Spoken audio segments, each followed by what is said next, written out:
Our other top story, San Francisco's police chief is addressing concerns about terror gaps in the wake of the attack in Manchester, England. KPIX 5's Phil Matier spoke to the chief about the challenges that could make the city vulnerable. Phil? That's right, Veronica.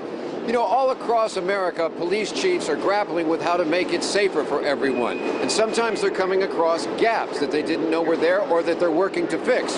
And one of those in San Francisco has to do with the tunnels underneath the city. Here's the story. Communications is key.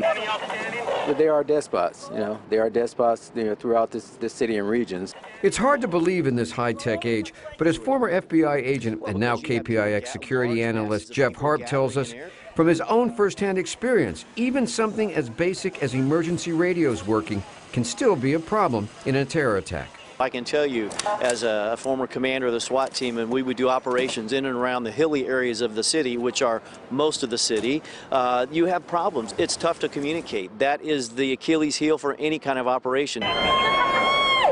But not all the challenges are technical. There's also the issue of how to control the soft targets, like a crowd leaving a big event. When you're in a situation where you're dealing with, a large group of people, it's a little bit more difficult. Oh my God. You're going to be beefing up security after Manchester for events. Well, we assess based on the information we get.